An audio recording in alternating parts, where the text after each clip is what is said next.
My wife and I met at a single parents group. She had a 6-year-old daughter, and I had my 9-year-old son. We hit it off instantly and pretty much agreed that very day that we wanted to try this out. It went extremely well, and our kids became friends. They would argue a little, but quickly forgive and go back to playing. We got married, and early on, my wife's routine was to take the kids to the park while I was at work, the print shop.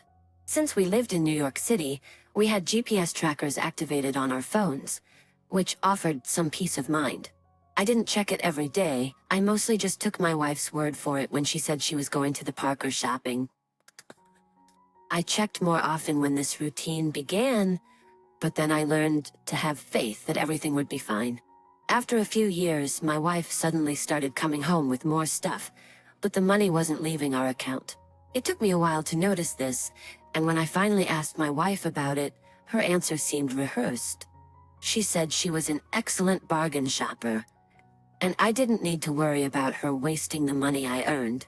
I thought this was nice to hear, and pretty much let it go. We went out to dinner one night with the kids, and I tried to pay the bill while my wife was in the bathroom.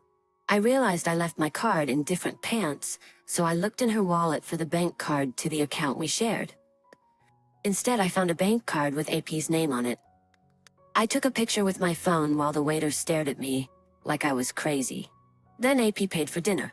I wasn't sure how to bring this up with my wife, and I wanted her to admit the truth without trying to lie. I had to catch her red-handed. I left work to find her at the case location on 5th Avenue. I spotted her with AP and the kids sitting at a table eating lunch. There was a third child, whom I assumed was AP's. I was extremely devastated. Breathing was a struggle, because I was seeing the woman I loved with another man and her kids behind my back. They held hands, kissed, and appeared to be married. I wondered why my son didn't tell me this was happening. I recorded them as I approached and told my wife that I just caught her kissing another man. Her expression looked like her soul left her body. She couldn't believe I was standing there recording. She asked in a daze how I found her. I told her never mind and took my son with me. As I walked away, I told her not to return to the apartment again.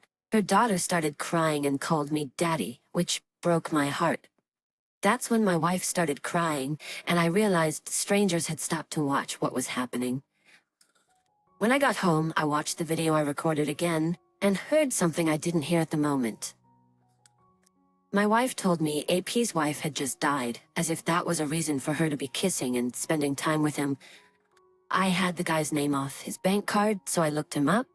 I easily found him, but there was no record of his deceased wife. He had an angry ex-wife who posted things relating to emotional support after discovering spousal infidelity and divorce. I decided to post the video confrontation on AP's profile. Later that night, my wife returned home, completely ashamed. She begged me to forgive her because she had no idea AP was lying to her, and she no longer trusts him. I just laughed and told her she must be able to see that she's doing the same thing to me that AP did to her. He lied, she lied, he cheated, she cheated, and they deserve each other. She looked sick as she explained that AP also hid the fact that he was staying in another woman's home. She admitted he had her over there, but only when the lady was gone. He never intended to let her or her daughter move in with him, and she didn't expect to, since she never wanted to leave me. It turns out they met at the park 7 months ago and have continued to meet up ever since. She thought it was harmless to start a meaningless relationship with this man if it only helped him get through a loss and benefited our marriage. She begged me not to make her leave. I told her to gather her things and leave. I added that if she learned anything from this, she would never cheat on anyone again. She cried as she packed and asked me where she was supposed to go. I shrugged and suggested her parents' house. Her daughter was extremely upset about having to leave. She didn't want to take any of her things, and she said she wanted to live with me. I think this helped my wife to truly understand how badly she messed up. She tore apart our family and caused our children to go through this as well. Months later, our belongings are officially divided between my place and her parents. She has taken several steps backward in life, with nothing to show for the last 10 years except a daughter from a previous relationship. We tried to come together and live as a family should, but it wasn't enough for her, and she made the terrible decision to let another man love her, all while pretending to be my wife and living in my apartment. As difficult as this was, I know I can find a real woman who will remain honest and loving towards me by choice, because it's what she wants to do. OP, there is never a justifiable reason for a spouse to start a secret relationship with someone of the opposite sex.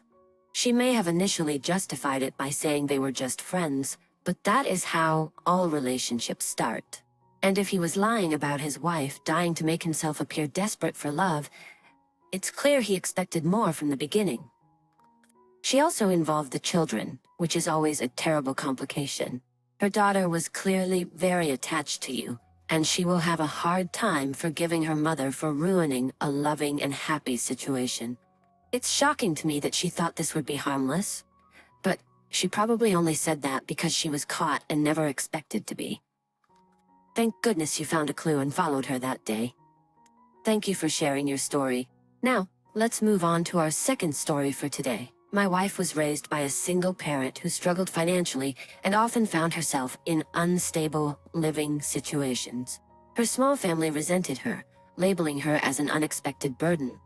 When we fell in love as young adults, she was relieved to have found me. After just 9 months of dating, I asked her to move in with me into my nice house, just 13 minutes from the beach. This was because I saw the difficult living conditions she had endured. She made it her goal to keep our home cheery, hopeful, and organized, things she never had growing up. She had a talent for knitting, and started making money with an online store after just a few months of living together. She proved to me that she had ambition and hope for our future. I loved how she always had the dishes clean, clothes hung, and floors swept before I got home. She even packed my lunches in advance so I wouldn't have to spend money on fast food. However, things suddenly changed. My girlfriend became easily irritated with everything I did or didn't do. She would complain about the smell in the house and excessively spray Febreze whenever I went to the bathroom. She would roll her eyes whenever I sneezed, burped, spoke, or breathed. Despite my efforts to be sweet, I started asking her to help with household chores like laundry, dishes, and packing my lunch. I needed her support as my girlfriend and roommate, but after my request, she started doing the dishes loudly when I was home and leaving my clothes bundled up in the basket. She even stopped packing my lunches. The last straw for me was when we stopped having sex. I planned to confront her after work, but I received a rude text from her and missed her call. When I got home, I found her making out with another man in my living room. I never suspected her of cheating, and I felt powerless and foolish for not kicking her out sooner. I just shut the door and left. She later opened the door and asked to talk, but I ignored her. I knew she was likely thinking about how she would be homeless if I kicked her out. Despite her sudden change and betrayal, I never treated her poorly. I expected the same in return, but she turned into a bitter, hateful person. Bitter, hateful roommate. She disagreed and wished me luck getting her to leave the house, because she believed it was hers now. I have no idea why she thought that, since my name was on it. It was nearly paid off since I took over the payments after my parents died. It only took about 2 weeks to get her out of there, but by then she had destroyed the place. She wrote with markers on the walls, stabbed the furniture, and broke all the dishes. I was able to take her to court for the damages. All the while, I was just so relieved that she showed her true colors quickly into the relationship. I was thankful she didn't try to hurt me and that I got her out of my life and house. I cheerfully fixed up the house with a grateful spirit and ended up selling it for a profit. I bought a different house close to the beach, carrying on with my life, while my ex left me bitter, hateful voicemails almost every day on different phone numbers. She was having a hard time moving on, but that's just what she deserved. I am so glad I didn't have children with this girl because she has a lot of growing up to do. She doesn't know what's required in a mature, stable relationship. Since all this happened, I've gotten married and bought a second rental property, thanks to my wonderful wife's help.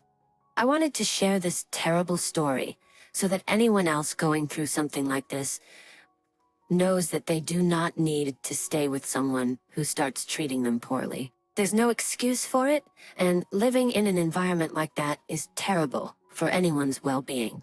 I am so sorry you had to endure this betrayal from a girl who seemed so kind and genuine at first. She probably thought she had what it took to be in a stable relationship, but it was the security of a home that she craved. When she didn't know how to compromise and get along with her new partner, she just started to pull away and act with resentment. That doesn't get anyone anywhere. Thankfully, you didn't stand for this very long and went home after receiving the odd voicemail.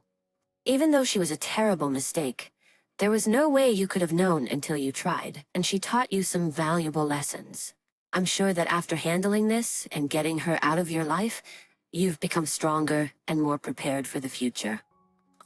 Each step you took was exactly what someone should do when they're being cheated on or mistreated. Continue treating your spouse kindly while you try to talk about what's going on. And most importantly, if it doesn't work, take action. Sign up for couples counseling or separate from an unwilling partner. I wish you the best of luck and happiness in life. Thank you all for taking the time to listen to today's stories. If you enjoyed listening, please feel free to like and subscribe if you haven't already. Also, comment below with your thoughts on what happened.